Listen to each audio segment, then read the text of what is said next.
Good morning दोस्तों। और finally हम लोग स्टे कर लिए यहाँ पे और काफ़ी अच्छी नींद लगी और फैन चालू था जिसके कारण ठंड भी लग रही थी। और आइए नज़ारा दिखाते हैं इस लोकेशन के बारे में क्या क्या है। सबसे पहले तो हमारे रूम के बाजू में ही है एक नदी। ये देखिए नज़ारा, ये नदी है। बैक कैमरा से मैं आपको दिखाना चाहूँगा। ये नदी है और नीचे नीचे नीचे नीचे नदी है और साथ में इधर जंगल।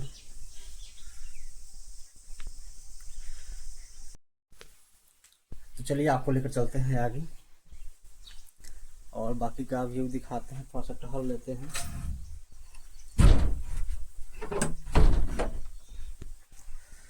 और ये जो रिसोर्ट है एक किसान का है और इसमें पूरी फसल उपजाते हैं और काफ़ी बेहतरीन लोकेशन है। और ये देखिए हमारे तुषार जी कॉल पे बिजी हैं। सुबह सुबह इनका फ़ोन आने लगता है। पुणे में लोग आ चुके हैं और सीधा फ़ोन करने लग जाते हैं हमें, लेकिन हम ही पुणे में नहीं होते हैं। तो एक्चुअली क्या है ना कि आप महाराष्ट्र हेड हैं तो फिर आपको फ़ोन नहीं करेगा तो फिर किसको फ़ोन करेगा लोग। तो महाराष्ट्र का जितना भी काम है डिजिस स्वास्थ्य फाउंडेशन का टोटल इनके अंडर में है। आपके गाइडेंस के अंदर से। अरे मेरा गाइडेंस क्या है, आपका तो एक्सपर्टीज़ है। और बहुत बेहतरीन काम कर रहे हैं। और इनके भी अंदर एक है कि हाँ कि हम समाज सेवा करेंगे। और इनके पापा भी खुद एनजीओ चलाते हैं। और कहने का मतलब है ना कि बचपन से ये चीज़ देखा इन्होंने। एनजीओ के बारे में बताइए और साथ में आप कैसे एनजीओ में जुड़े जी। और आपके पापा क्या क्या काम करते हैं, आपका जो आपका पर्सनल संस्था है जी उसके बारे में थोड़ा सा बताइए। जी। तो मेरे पिताजी जो है वो कैंसर पेशेंट्स को संभालते हैं, जिसको हम पैलेटिव केयर कहते हैं, एंड ऑफ लाइफ केयर।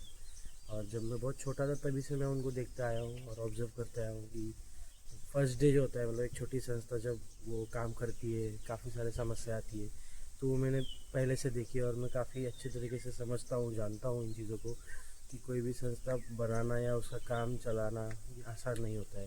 फिर वो फंड रेजिंग हो, फिर वो लोगों को जोड़ना हो, पार्टनरशिप करना हो, या फिर अपने काम के बारे में लोगों को बताना हो, हर एक चीज़ टीम बिल्ड करना हो। तो फिर कहीं ना कहीं मुझे ऐसा लगता है कि मैं ये सारे जो भी मेरी जो सीख है इन सब के साथ जुड़ करके सबको मैं मदद करूँ और उसमें एक अलग सा सेटिस्फेक्शन मिलता है, क्योंकि एंड ऑफ द डे हम सब जो होता है ना कि हमारा इंटरेस्ट क्या होता है उसके ऊपर हम काम करते हैं। तो जो मैं बचपन से देखते आया हूँ वही मेरा इंटरेस्ट एक बिल्ड हो चुका है इसी सेक्टर में काम करना।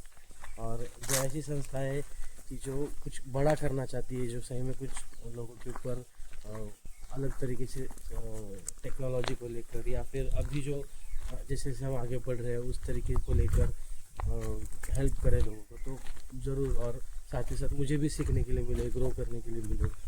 तो या मतलब काफ़ी चीज़ें हैं, लेकिन इन शॉर्ट बताना चाहूँ तो इतना है कि बचपन से लेकर अब तक बड़े बड़े जो महाराष्ट्र के जो सोशल वर्कर रहे, साने गुरुजी, विनोबा भावे, बाबा आमटे, इनको पढ़ने का मौका मिला। और गिरीश कुलकर्णी सर, संदीप कुमार सर, उसके बाद अविनाश सावजी सर, इनके साथ काम करने का मौका मिल रहा है। और ये चीज़ें मैं धीरे धीरे सीख रहा हूँ कि किस तरीके से हम आगे बढ़ सकते हैं और लोगों तक हर एक तरीके से होलिस्टिक वे में हम सेवाएं कैसे पहुँचा सकते हैं।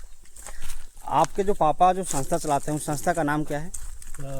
आरंभ पैलेटिव कैंसर केयर सेंटर, जिसको अभी आरंभ फाउंडेशन किया गया है, और जिसमें हम कैंसर के जो मरीज़ होते हैं जिनका इलाज अभी नहीं हो पाएगा और वो लास्ट स्टेज में चले गए, तो उनको एज अ केयरिंग पार्ट हम देने की कोशिश करते हैं कि एंड ऑफ लाइफ केयर उनका बहुत बढ़िया रहे और उनका जो भी आखिरी जो पल रहेंगे वो हसीन पल रहे और वो खुशी खुशी अपना जो भी आखिरी पल है वो जिए। आपका एजुकेशन क्या है? अच्छा, तो मैंने जो है मेरी 10th एंड 12th जो किया है वो केंद्रीय विद्यालय अहिल्यानगर, जो कि पहले अहमदनगर था महाराष्ट्र में, वहीं से किया। काफ़ी रुचि रखता था मैं स्पोर्ट्स में, हैंडबॉल खेला हूँ, अरे वाह। फुटबॉल खेला हूँ, उसके बाद स्केटिंग भी किया हूँ। साथ साथ फिर कैसे तैसे कर करके 10th एंड 12th भी पास कर लिया। फिर उसके बाद मैं जो सिलेक्ट हुआ था वो सावित्रीबाई फुले पुणे यूनिवर्सिटी, जो कि एक बहुत बड़ा कैंपस है और पुणे का मेन यूनिवर्सिटी है, जिसके अंतर्गत काफ़ी इंडिविजुअल कॉलेजेस भी आते हैं और गवर्नमेंट यूनिवर्सिटी है यहाँ का। तो वहाँ पर एक नया ही कोर्स लॉन्च हुआ था, एक बीए लिबरल आर्ट्स करके। तो नॉर्मल बीए तो करना नहीं था, ये तो फिक्स था, जाना है तो कैंपस में, क्योंकि केंद्रीय विद्यालय से पढ़ाई करके आता हूँ और एक हरे भरे कैंपस की ही एक अपेक्षा रखता था। लेकिन मोस्टली हम जब शहर में जाते हैं तो कॉलेज ऐसे होते हैं कि वहाँ पर पेड़ पौधे की भी बहुत कमी होती है। राइट। तो पुणे की एक खास बात है, मतलब बाकी शहरों की भी है, लेकिन इस यूनिवर्सिटी में आप जब जाएंगे तो 450 एकड़ का कैंपस, जो कि पूरे जंगल में है, वो भी पुणे के शहर के बीचों बीच। तो उस कैंपस में मेरा सिलेक्शन हुआ और वहाँ पर मैंने जो मेरी पढ़ाई की, मेजर सब्जेक्ट था मेरा साइकोलॉजी और माइनर था लॉ। ओके। तो साथ ही साथ मैंने मेरी एनसीसी कंप्लीट किया पुणे विंग से। तो आर्मी में जाने का भी एक इच्छा रखता था, लेकिन मेडिकल और काफ़ी कंपटीशन हाई होने के कारण मैं भी लग भी नहीं था मेरा फौज में जाना। लेकिन एनसीसी के कारण काफ़ी अंडरस्टैंडिंग बिल्ड हुई, मैनेजमेंट करना, डिसिप्लिन लाइफ रखना। ऑयल क्यूज के कारण जब भी कुछ डिमोटिवेशन होता है लाइफ में तो वो टिका के रखता है अप्स एंड डाउन्स में। राइट। तो इस तरीके से चलता रहा और फिर मुझे जैसे मैं पहले भी कहा था कि मैं सोशल सेक्टर में काफ़ी पहले से हूँ मेरे पापा के कारण, और काफ़ी नेटवर्किंग हो रही थी। तो उसी दौरान संदीप सर से भी पहचान हुई थी जब वो मुंबई में थे और उन्होंने ऐसे ही विज़िट किया था नगर। तो तब पता चला था कि सर जो है वो Indian school of development management से उनकी पढ़ाई करके आते हैं। तो उसके लिए मैंने मेरा फॉर्म भरा, एग्ज़ाम इंटरव्यू क्लियर करके जो 8th बैच जो थी हमारी 2025 की 24-25 उसमें मेरा सिलेक्शन हुआ। और फिर रिसेंटली मैंने मेरा पीजीपी कंप्लीट किया नोएडा दिल्ली से। अरे वाह। और फिर उसके बाद तुरंत मैंने डीजी स्वास्थ्य में एज पूरा प्रोग्राम मैनेजर ज्वाइन किया और लास्ट अभी 6 महीने हुआ है मुझे यहाँ पर। और जो भी मैंने चीज़ें पढ़ी है मेरे कॉलेज में या फिर जो मेरे स्कूल टाइम में एनसीसी में, उन सबको मैंने प्रैक्टिकली थोड़ा सा पढ़ा था, या फिर बोलते हैं कि मैं जाता था कहीं और उसको मैं प्रैक्टिकल ये करता था, थियोरेटिकल बाद में। लेकिन आईएसडी में मुझे मदद मिली सारी चीज़ें स्ट्रक्चर करने की, और उसके तुरंत बाद लास्ट 6 महीने मैं कहीं अच्छी तरीके से इन सारे चीज़ों को मैं अप्लाई कर पा रहा हूँ मेरे लर्निंग्स को यहाँ पर ग्राउंड पर। फिर ग्रुप डायनेमिक्स हो, बिहेवियर चेंज हो, उसके बाद मॉनिटरिंग एंड इवैल्यूएशन हो, फंड रेजिंग हो, सारे जो भी स्ट्रैटेजिक्स हम स्टेप्स ले सकते हैं, उन स्टेप्स को मैं प्रॉपर समझ कर आगे बढ़ रहा हूँ, और जो कि मेरे लिए बहुत हेल्पफुल रह रहा है। तो यही एक छोटा सा जर्नी था सर। राइट। तो अभी आप प्रोग्राम मैनेजर हैं डिजिटल स्वास्थ्य फाउंडेशन में, आपको क्या लगता है डिजिटल स्वास्थ्य कैसा काम कर रहा है? तो मैंने जैसे पहले भी कहा था कि एक स्किलिंग ऑर्गेनाइजेशन और काफ़ी चीज़ें अभी जो न्यू एरा है उसको समझ करके, नीड समझ करके जो इंटरवेंशन किया हुआ है टेलीमेडिसिन का, उसको देख करके वो मैं ऐसा रेजोनेट करता हूँ काफ़ी कि यस इसकी काफ़ी ज़्यादा नीड है, और उसके कारण मैं बहुत अच्छी तरीके से उसको समझ पा रहा हूँ। और जब भी हम प्रेजेंट करते हैं या काम करने की कोशिश करते ग्राउंड पर, तो उसमें एक होता है ना कि लग करके एक एम्पैथेटिक वे से काम करना, वो मैं कर पा रहा हूँ।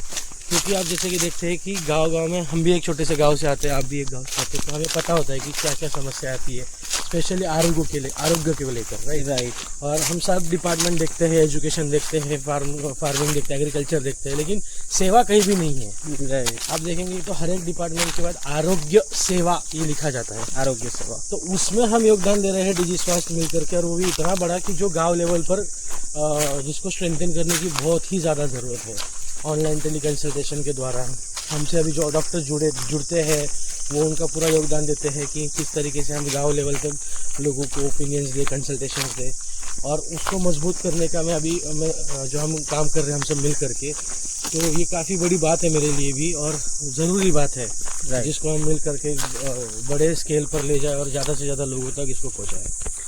ओके, एक चीज़ और, जैसे आपने बोला कि टेली कंसल्टेशन, तो डॉक्टर्स कहाँ के हैं आपके पास, यानी डिजिटल स्वास्थ्य के पास कहाँ के डॉक्टर्स हैं? जी। और किस टाइप के डॉक्टर्स हैं और किस टाइप के कंसल्टेशन कराते हैं आप? राइट। तो जो भी बड़े बड़े हॉस्पिटल्स हैं, मुंबई के, दिल्ली के, हैदराबाद के, तो जैसे मैं बताना चाहूँगा तो एम्स दिल्ली है, एम्स नागपुर है, KM, JJ Tata memorial hospital, तो इन सब के जो भी हमारी टीम में, जैसे आप हो गए, संदीप सर हो गए, मंदाकिनी, आशीष सर, संजय सर, इन सब की मदद से एक एक डॉक्टर्स हम जोड़ पा रहे हैं। डॉक्टर्स टीम है हमारे पास, तो जिसमें हम सारे कंसल्टेशन, जैसे कि बताना चाहूँगा, डर्मेटोलॉजिस्ट है, नेफ्रोलॉजिस्ट है, जनरल मेडिसिन भी है, ऑन्कोलॉजिस्ट है, न्यूरोलॉजिस्ट है, तो जितने भी सारे पेडियाट्रिशियंस है, गायनेकोलॉजिस्ट, तो इन सबको हमने जोड़ा हुआ है साथ में हमारे, और सब मिल कर के काम कर रहे हैं। जब भी PHC primary health care centre पर जब भी एमबीबीएस या बीएमएस डॉक्टर कहते हैं कि आपको अभी बड़े डॉक्टर के पास जाना पड़ेगा, एमडी स्पेशलिस्ट केयर लेना पड़ेगा, तो उसी वक्त हम इन्हें तुरंत कनेक्ट करवाते हैं पीएचसी पर और फिर उनका कंसल्टेशन करवाते हैं। राइट। तो जैसे आपने बताया कि कैंसर के भी काम करते हैं, आपके पास ऑन्कोलॉजिस्ट भी हैं जी। तो अगर मान लेते हैं किसी पेशेंट को या किसी हमारे व्यूअर को ही, किसी के रिलेटिव में भी या किसी को भी कैंसर होता है, जी। तो कैसे कांटेक्ट करे आपसे, और यानी डिजी स्वास्थ्य से, ताकि उसको हेल्प मिल सके? जी, तो डिजी स्वास्थ्य का एक हेल्पलाइन नंबर भी है जो आपको वेबसाइट पे मिलेगा, और या फिर आप जो वीडियो जहाँ पोस्ट हो रहा है सर को भी आप मैसेज कर सकते हैं तुरंत, क्योंकि ये पीओसी रहेंगे और काफ़ी इनका वो एक्सपर्टी है कि तुरंत पेशेंट को हॉस्पिटल से कनेक्ट करवाना। और जो है कि जैसे ही पेशेंट, हमें पता चल जाता है कि कैंसर के पेशेंट है, तो हम उन्हें ट्राई करते हैं कि जो भी नियर बाय हॉस्पिटल है वहाँ पर उनको रेफ़र करें, और वहाँ पे एक पॉइंट ऑफ कांटेक्ट रहेगी जो उन्हें गाइड करेंगे किस तरीके से काम करना है। इफ़ नीडेड तो उनको हम स्क्रीनिंग करवाएंगे प्रॉपर तरीके से, फिर उनको अर्ली डायग्नोस के लिए रेफरल टेस्ट के लिए भेजा जाएगा। तो इस तरीके से एक प्रोसेस होती है। लेकिन coming back to the again question कि कॉन्टैक्ट कैसे करें, तो डिजी स्वास्थ्य का एक हेल्पलाइन नंबर है जो कि आपको वेबसाइट पर मिलेगा digiswasth.org पर। और अशोक कुमार सर जो है, जो इनके सोशल मीडिया हैंडलिंग है, आप वहाँ पर भी कमेंट कर सकते हैं, मैसेज कर सकते हैं, तो तुरंत आपको रीच आउट किया जाएगा। बस आपको आपका नंबर डालना है। राइट। एक चीज़ और बताएंगे आपको हम कि आप ऐसे भी लिख सकते हैं, हमारे डिजी स्वास्थ्य के जितने भी एम्प्लॉई हैं तो गूगल पे लिखेंगे, जैसे मेरा नाम अशोक हुआ, अशोक डिजी स्वास्थ्य, जैसे ही आप अशोक डिजी स्वास्थ्य लिखेंगे और सर्च करेंगे, तुरंत मेरा ईमेल आईडी, मोबाइल नंबर और पूरा डिटेल्स आ जाएगा। तो वहाँ से भी आप मुझे कांटेक्ट कर सकते हैं, तुषार जी को भी कांटेक्ट कर सकते हैं। और एक चीज़ और, जैसे कि कैंसर पे तो काम करते हैं, मान लेते हैं कि कैंसर के अलावा भी किसी को बड़ी बीमारी हो जाए, तो फिर कैसे सपोर्ट करेंगे हम लोग? जी, तो मैं जैसे कि कह रहा था कि सारे स्पेशलिस्ट डॉक्टर्स हमारे साथ जुड़े हैं, और इसमें एक चीज़ और है कि जहाँ जहाँ सेंटर थे वहाँ के नियर बाय रेडियस में हम हॉस्पिटल्स को आइडेंटिफाई करते हैं, और वहाँ पर भी एक पॉइंट ऑफ कांटेक्ट हम तैयार करते हैं। जैसे कि बात करें जो तो पुणे की, तो राजगुरु जो नगर जो है, वहाँ की नियर बाय जो ट्रॉमा सेंटर्स है, स्पेशलिस्ट केयर हॉस्पिटल है, जैसे पुणे में YCM है, यशवंतराव चौहान हॉस्पिटल, और उसके बाद ससून हॉस्पिटल है। तो इन सभी में हमने कॉन्टैक्ट्स POC रखे हुए कि जब भी पेशेंट को जब ज़रूरत पड़ती है किसी चीज़ की, तो वो जाएंगे और उनके कॉन्टैक्ट से उनकी मदद लेंगे। प्रोसेस जो रहेगा वो अलग नहीं है, लाइन में पेशेंट्स को लगना पड़ेगा, फाइलिंग करनी पड़ेगी, वो सारी चीज़ें, वो सारी प्रोसेस हमें फॉलो करना ही है। लेकिन इनकेस कुछ मेजर चैलेंज आ रहा है, पेशेंट को कुछ समझ में नहीं आ रहा है कि फ़ाइल कैसे बनाएं, कैसे चीज़ें करें, तो उस वक्त पे गाइड किया जाएगा, समझे बताया जाएगा। राइट। यानी कैंसर के अलावा भी किसी को बड़ी बीमारी हो जा रही है तो आप हमसे कांटेक्ट कर सकते हैं, बात कर सकते हैं जी। एक तो हम टेली कंसल्टेशन कराएंगे, सेकेंड ओपिनियन दिला देंगे, और दूसरी बात, अगर हमारे डॉक्टर्स रेफ़र कर रहे हैं या फिर कोई भी डॉक्टर्स रेफ़र कर रहे हैं किसी अस्पताल में, बड़े अस्पताल में सर्जरी के लिए या फिर बाकी अदर ट्रीटमेंट के लिए, तो मुझे कनेक्ट कर सकते हैं, और फिर हम वहाँ के हॉस्पिटल में बात करके फिर आपका हम जितना भी सपोर्ट हो सके हम लोग सपोर्ट करेंगे। यानी डिजी स्वास्थ्य सपोर्ट करेगा आपको। तो जो भी कांटेक्ट नंबर आप अगर सर्च करेंगे अशोक डिजी स्वास्थ्य, तुषार डिजी स्वास्थ्य, तो आपको डिटेल्स दिख जाएगा, वहाँ पे गूगल पे दिख जाता है वो जी। तो वहाँ से कनेक्ट हो सकते हैं, या फिर पर्सनली आप डिजी स्वास्थ्य के वेबसाइट पे जा करके वहाँ पे नंबर ले सकते हैं, वहाँ से फ़ोन कर सकते हैं। 24 आवर्स हमारी सेवा उपलब्ध है। तो अभी हम लोग टहल रहे हैं और देख रहे हैं कि इनका फसल काफ़ी बेहतरीन तरीके से इन्होंने लगाया है और काफ़ी मेहनत किया इन्होंने। ये देखिए, शायद मूंग है इसमें, और कितने दूरी है, काफ़ी बेहतरीन, अच्छा लग रहा है।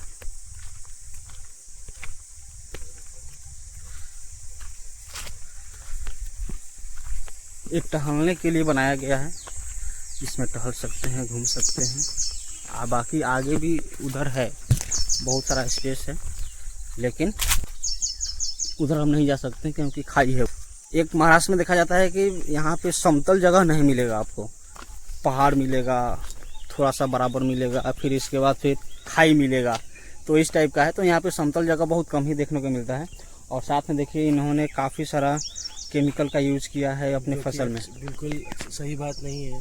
और ये देखिए हल्क है यहाँ पे, और बाकी चीज़ केमिकल यहाँ पे देख रहे हैं कि काफ़ी सारा केमिकल्स यहाँ पे यूज़ किया गया है। ये स्वास्थ्य के लिए सही नहीं है। हालांकि अच्छा उपज पाने के लिए तो भाई आपको तो केमिकल देना पड़ेगा, यूज़ करना पड़ेगा।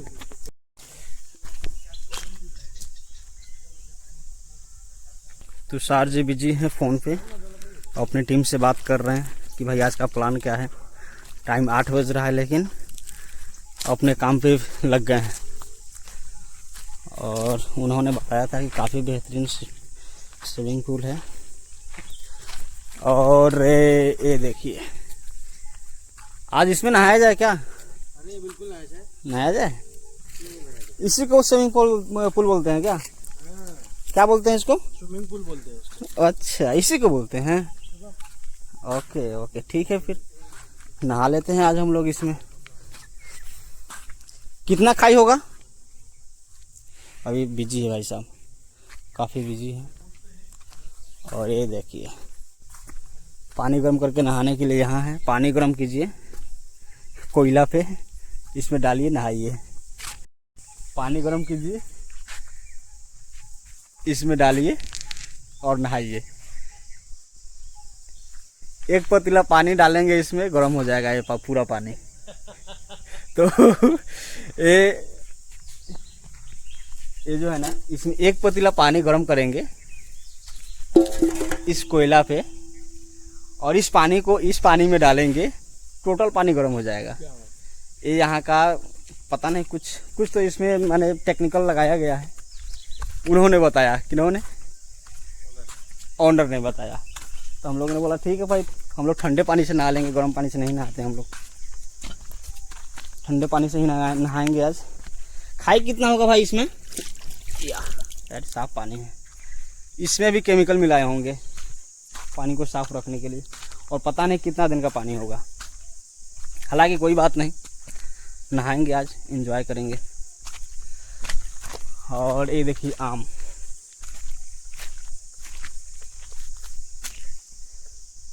तोड़ ले क्या? नहीं तोड़ेंगे नहीं तो फालतू का बोलेंगे कि भाई डिजी स्वास्थ्य वाले आए और आम तोड़ लिए मेरा। तो नहीं, ऐसा नहीं करेंगे, सिर्फ आनंद लेंगे, देखेंगे, घूमेंगे। बहुत सारा उधर भी है, लेकिन खाई है, नहीं जा पाएंगे उधर। नदी है उधर, तो जाने का मन नहीं कर रहा है नदी में। पे एक चीज़ और है यहाँ पे, इसका नाम क्या है? बारबेक्यू बोलते हैं ना इसको। इसमें ये लगता है, कोलसा लगता है, वो फिर गर्म रहता है, इसके ऊपर अपन पीसेस चिकन वगैरह सब डाल कर पका सकते हैं। राइट। पता नहीं, हमको सब कुछ पता होता है, लेकिन हमको पता नहीं चलता है कि क्या है, फिर पूछना पड़ता है क्या है। कोई दिक्कत नहीं।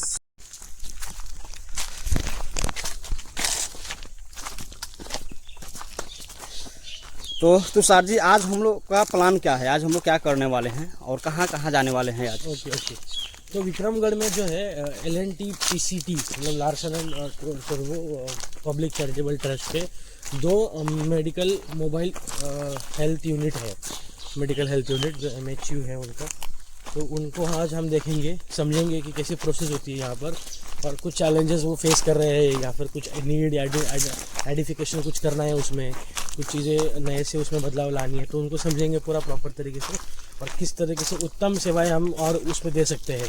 तो ज़रूरत पड़ती है तो जैसे हमने टेली कंसल्टेशन वाला जो अपना प्रोजेक्ट है उस वैन में हम इम्प्लीमेंट कर सकते हैं कि नहीं, इस तरीके से हम आज देखेंगे विक्रमगढ़ में।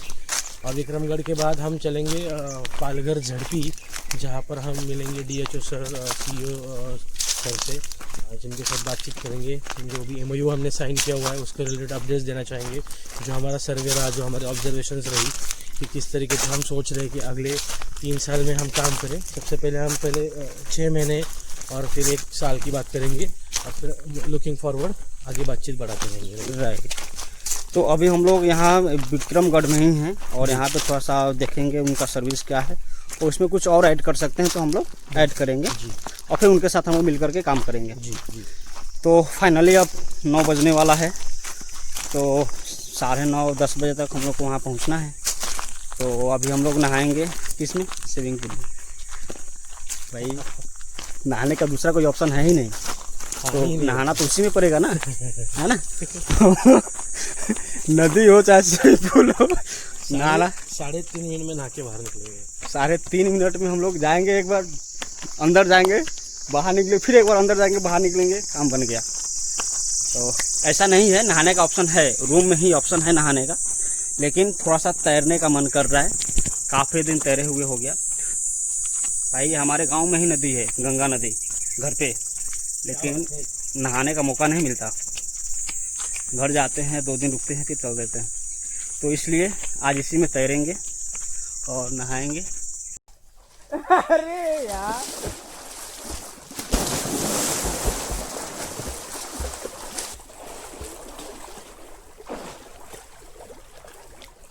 तैरने आता है भाई, तैरने आता है। हाँ? मुझे तो नहीं आता है। कूद गए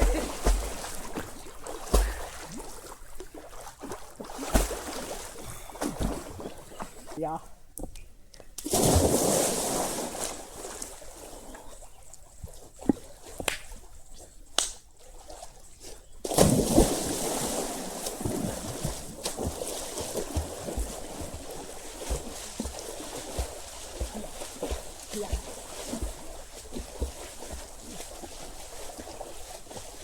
चलिए यहाँ से तैर कर चलते हैं। तैर के नहीं, तैर के बोल है ना।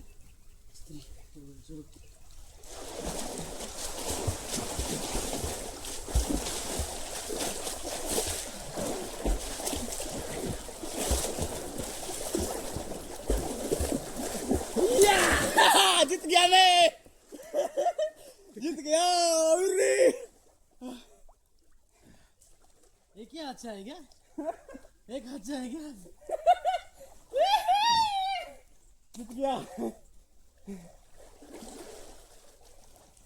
अरे भाई पूरे बॉडी का एनर्जी लग जाता है इसमें। ऐसे तैरना चाहिए लेकिन, है ना?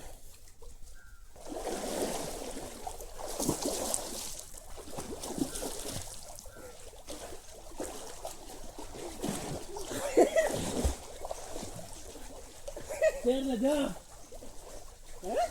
तैर लगा।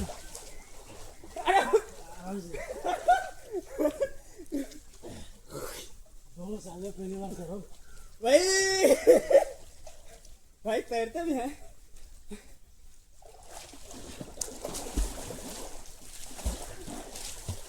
तो इससे क्या होगा ना, इससे क्या होगा, आप पीछा भरेंगे, पानी कम रुकेगा आपको, खुद भरेंगे। इसलिए और दूसरी बात, अगर कहीं आप फंस गए पूरी तरह से, पानी डुबाओ और कोई ऑप्शन नहीं, तो आप हो जाओ ऐसे, आप तैर रहे हो ऐसे हो जाओ, ये उसको ऊपर कर लो, है ना। अब डूबोगे ही नहीं। अच्छा, और अभी बैलेंस नहीं मिल रहा है, जब वो चीज़ हो जाएगा तो बैलेंस मिल जाएगा। इसको हाइब्रिड में डालोगे तो, हाँ इसको हाइब्रिड में डालोगे ऐसे हो जाओगे, एक पैर ऊपर हो जाएगा, है ना। तो फिर आप वो चीज़ नहीं कर पाओगे, डूब नहीं पाओगे। चलिए 1 2 3।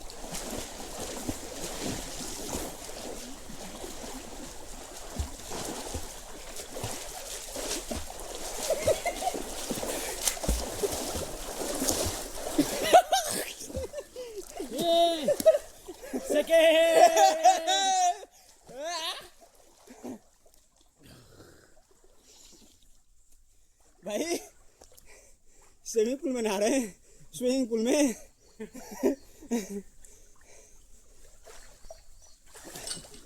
तो फाइनली हम लोग नहा लिए अब चल रहे हैं। वो लोग रेडी होंगे, चलेंगे अब फील्ड में और वहाँ पे देखेंगे कौन कौन सा काम हो रहा है, कैसे काम हो रहा है, अपना डिजी स्वास्थ्य फाउंडेशन का सेटअप कैसे डाल सकते हैं, कैसे उसमें अपना स्पेशलिस्ट कंसल्टेशन करा सकते हैं, इन सारी चीज़ों पे हम लोग आगे बात करेंगे। तब तक के लिए बाय बाय। फाइनली हम लोग नहा करके रेडी हो चुके हैं और अभी आ गए हैं ब्रेकफास्ट के लिए। तो ब्रेकफास्ट हम लोग अपने कार में ही रखते हैं और जहाँ पाते वहाँ थोड़ा सा खा लेते हैं। तो ये है हमारे तुषार साहब और इसमें रखे हुए हैं, क्या है, स्नैक्स बोलते हैं इसको, लीजिए।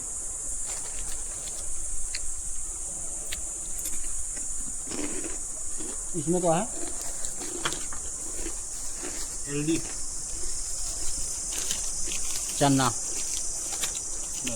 मूंगफली, यही सब है, 4-5 आइटम है। खाएंगे और फिर यहाँ से निकलेंगे हम लोग। तो फाइनली हम लोग निकल चुके हैं अब। तुषार सर ड्राइव कर रहे हैं और फिर मिलते हैं फिर आगे कैंप में। डॉक्टर्स हमारे वेट कर रहे हैं। चलिए आगे का नज़ारा दिखाते हैं।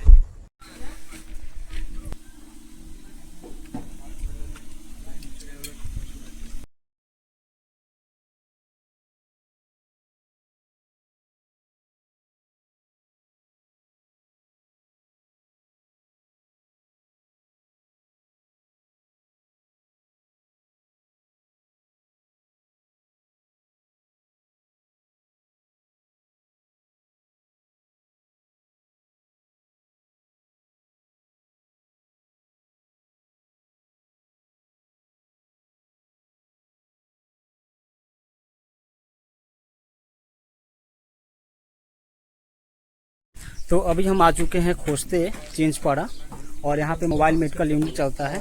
तो आइए सर से मिलवाते हैं, सर से कुछ बात करते हैं। हेलो सर, नमस्ते। सर ये सर्विस किस ऑर्गेनाइजेशन के द्वारा दिया जा रहा है? एक्चुअली ये हमारा जो ऑर्गेनाइजेशन है जेवी गोकल चैरिटी ट्रस्ट, और ये जेवी गोकल चैरिटी ट्रस्ट को LNT public charitable trust support करती है। तो और ये मोबाइल वैन है। ये मोबाइल वैन आज हमारा ये खोस्ते विलेज है, खोस्ते चिंचपाड़ा। ये चिंचपाड़ा जो ये लोकेशन है, ये गावितपाड़ा सब सेंटर है यहाँ पे, तो सब सेंटर में आता है। और यहाँ पे जो भी PSC है जहाँ पे, वो मलवाड़ा PSC है। ओके। ये PSC में लगभग हमारे जो प्लेसेस है, ये लोकेशन जितने कवर कर दे वो 36 है। ओके। ये 36 लोकेशन में ये व्हीकल कवर करते हैं। और इसमें जो जनरल पेशेंट आते हैं जो विलेज में जिनको ज़रूरत है, तो वो पेशेंट यहाँ पे आके मेडिसिन, उनको पहले डॉक्टर चेक करते हैं और उसके बाद उनको मेडिसिन भी दिया जाता है। जैसे कुछ ज़रूरत है, कोई ऐसा पेशेंट जिसको रेफ़र करने की ज़रूरत है, जैसे NCD कैंप, NCD पेशेंट रहते हैं, तो उसको हम PSC को रेफ़र करते हैं। कुछ कम्युनिकेबल डिसीज़ के भी पेशेंट हमें आइडेंटिफाई होते हैं जी, तो पेशेंट को हम PSC थ्रू, मतलब हमारे जो मेडिकल ऑफिसर है वो PSC को रेफ़र करते हैं और हम उसका लिस्ट, मंथली लिस्ट प्रोवाइड करते हैं। ओके। ओके। तो लिस्ट प्रोवाइड करने के बाद उनका फॉलोअप हुआ है कि नहीं, वो भी हम चेक करते हैं, वेरीफाई करते हैं कि वो पेशेंट PSC में गया था क्या। तो इसमें हमारे जो 4 मेंबर टीम मेंबर है, इसमें हमारे डॉक्टर है, एक नर्स है, एक डेटा एंट्री ऑपरेटर कम कोऑर्डिनेटर है और ड्राइवर है। तो बेसिकली इनका जो काम है, डॉक्टर का पेशेंट चेकअप करना, जो नर्स है वो जो भी डॉक्टर मेडिसिन प्रिस्क्राइब करते हैं वो देना है, और उसके बाद जो डेटा एंट्री ऑपरेटर और कोऑर्डिनेटर है वो विलेज लेवल में, जहाँ पे जैसे आज यहाँ पे व्हीकल आई है तो पहले दिन कोऑर्डिनेट करता है उस आंगनवाड़ी में, आशा कार्यकर्ता है, उसके साथ कोऑर्डिनेट करता है और वहाँ पे हमारे एक व्हीकल आने वाले हैं उसके लिए वो पहले ही उनको संदेश देता है। और उसके बाद हमारे जो ड्राइवर है, ड्राइवर यहाँ से जो भी केस में गाड़ी लेके जाना है वो काम करते हैं। और उसके साथ जहाँ पे ज़रूरत है तो वो ज़रूरत भी, मतलब जैसे कि यहाँ केस पेपर ज़्यादा पेशेंट रहते हैं तो केस पेपर लिखना है, तो उसमें भी काफ़ी उनका मदद हो जाता है।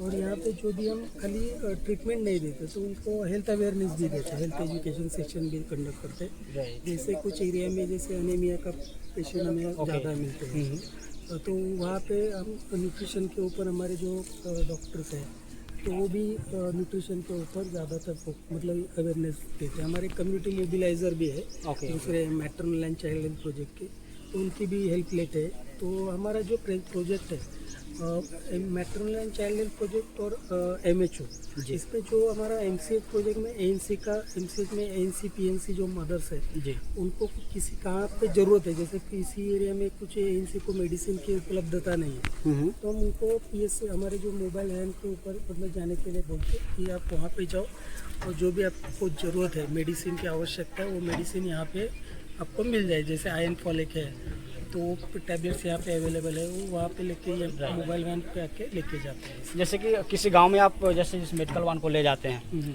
तो फिर कैसे लोगों को पता चलता है कि हाँ कि मेडिकल वान आ गई है वहाँ पे? तो पहले हमारा जब स्टार्ट होता है मोबाइल वैन जब आती है तो सायरन बजाते हैं। ओके हाँ, तो सायरन बजाने से उसके पहले दिन हमारा एक ग्रुप बना है और एक जहाँ पे जिस लोकेशन में हमारे व्हीकल जाने वाली है तो उस लोकेशन के जो आशा आंगनवाड़ी है उनका एक ग्रुप बनाया है। ओके तो वो ग्रुप में पहले दिन वो मैसेज डालते हैं कि हम कल यहाँ उस एरिया में आने वाले हैं, तो पहले वो आशा और आंगनवाड़ी को पता चलता है। राइट हाँ, तो पता होने के बाद जब से यहाँ पे गाड़ी आती है तो सायरन बजाते हैं स्टार्टिंग में। तो सायरन बजाने से फिर वो लोगों को पता चलता है कि यहाँ पे व्हीकल आने वाले हैं। और ओके अभी मंथली उनको शेड्यूल भी दिया गया है लोगों को, इस विलेज में कब गाड़ी आएगी, तो फिर उनको भी पता है कि हमारे व्हीकल कब आने वाले हैं, तो उसके आधार पे लोग इकट्ठा हो जाते हैं। राइट। एक चीज़ और देखें हैं कि यहाँ पे हेल्थ कार्ड भी कुछ ऐसा बना हुआ था, तो उसका यूज क्या है? तो जैसे यहाँ पे ना हेल्थ कार्ड बोले तो हम एक आइडेंटिटी कार्ड उनको देते हैं, जिसमें छोटा स्मॉल कार्ड रहता है। तो उसमें बेसिकली उनका पेशेंट का नाम रहता है, हाँ पेशेंट का नाम रहता है और उसके साथ हम केस पेपर देते हैं। राइट। तो केस पेपर में सपोज अभी एक पेशेंट है, वो पेशेंट आज की डेट में मतलब आज अगर उसमें ट्रीटमेंट किया है तो नेक्स्ट ट्रीटमेंट फॉलोअप की अगर उसको अगर ज़रूरत है जी तो फॉलोअप ज़रूरत है तो क्या करेगा, वो कार्ड लेके आएगा। तो वो कार्ड के ऊपर उसका नंबर आइडेंटिफाई मतलब उसका एक आइडेंटिफिकेशन नंबर रहता है, वो नंबर से हमें वो केस पेपर हम ढूंढ के उसको फिर फॉलोअप नेक्स्ट फॉलोअप उसी केस पेपर पे आगे कनेक्टेड है। राइट। तो जैसे कि सर आपने काफ़ी दिनों से आप काम कर रहे हैं इनके साथ, तो आपको क्या लगता है कि टेली मेडिसिन जो अपना डिजिटल स्वास्थ्य का जो कंसेप्ट है तो क्या यूजफुल है? ये काफ़ी यूजफुल है। जैसे कि यहाँ पे अगर देखा जाए तो काफ़ी पेशेंट ऐसे भी मिलते हैं कि उनको तुरंत ज़रूरत है। राइट। तो अभी हम बेसिक सर्विस प्रोवाइड करते हैं, तो अगर कोई ऐसा पेशेंट आता है उसको तुरंत ज़रूरत है तो वो अगर सर्विस अगर यहाँ पे अगर मिलती है तो काफ़ी यूजफुल भी हो सकता है। प्रॉब्लम ये है कि यहाँ नेटवर्क है, अगर वो सोल्यूशन अगर आप निकालते हैं राइट तो 100% इसका यूजफुल अच्छा हो सकता है। बिल्कुल। तो हम लोग प्रयास करेंगे इस पे, इसी को थोड़ा सा देखने के लिए कि नेटवर्क किस टाइप का हम लोग ला सकते हैं, फिर कैसे ला सकते हैं, थोड़ा सा इसको लेकर के हम लोग आए थे। तो चलिए ठीक है, हम लोग इस पर बिल्कुल काम करेंगे हम लोग। तो आइए, आपका नाम क्या है? सर जी मेरा नाम कृष्णा रामा पटवाड़ी। ओके, आप कब से काम कर रहे हैं यहाँ 2 साल हुए सर। 2 साल हो गए। हाँ, मई 2024 से। आपको कैसा लगता है काम करके यहाँ पे? बहुत अच्छा है, बहुत अच्छा है ना? बहुत अच्छा। लोगों को सेवा अच्छे से मिल पा रहा है? अच्छे से मिलती है लोगों को, लोग भी बहुत खुश है, बोलते हैं यही सेवा चालू रहनी चाहिए, बंद नहीं होनी चाहिए, ऐसे लोग बोलते हैं। अच्छा, देखते हैं कि सोशल सेक्टर में काफ़ी बहुत कम लोग आना चाहते हैं, है ना? तो आप क्या बोलना चाहेंगे सोशल सेक्टर में आने के लिए? सोशल सेक्टर में वैसे तो लोगों ने इंटरेस्ट खुद से ही बनाना चाहिए उसमें आने के लिए। राइट। यानी खुद के अंदर वो चीज़ आएगा तभी आप सोशल सेक्टर में आप टिक पाएंगे, रह पाएंगे, है ना? ऐसे ही नहीं कि हाँ सेक्टर में काफ़ी ज़रूरत भी। अभी हम अगर देखेंगे तो आप इस एरिया में देखेंगे काफ़ी इंटीरियर है, यहाँ पे आज भी नेटवर्क का इशू है। राइट। यहाँ पे और सपोज 108 को अगर कॉल करना है तो काफ़ी समस्या होती है, तो इसे NGO जो है जो सोशल सेक्टर में काम करते हैं उनकी भी यहाँ पे काफ़ी ज़रूरत है। राइट, बिल्कुल। तो हम भी आपको भी बोलेंगे कि आप लोग भी अपने, आप जहाँ भी हैं वहाँ थोड़ा सा सोशल वर्क करें और आगे बढ़े, समाज का कुछ ना कुछ अपना योगदान दें आप समाज को। चलिए फिर आगे मिलते हैं हम लोग। तो फाइनली हम लोगों की मीटिंग हो गई, हमने फील्ड विजिट कर लिया और नेक्स्ट प्लान हम लोगों का है पुणे ऑफिस हम लोग को पहुंचना है और हम लोग यहाँ से विक्रमगढ़ से निकल चुके हैं और हम लोग को सफ़र करना है 311 किलोमीटर। चलिए आगे मिलते हैं, रास्ते में कुछ होता है फिर आपको अपडेट देते रहते हैं। Way to Pune. चलिए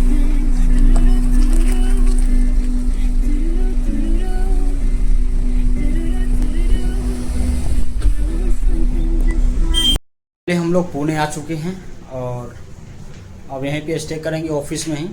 ये अपना पुणे ऑफिस है डिजी स्वास्थ्य का, तो आज हम लोग यहीं पे स्टे करेंगे। चलिए बाय बाय, गुड नाइट।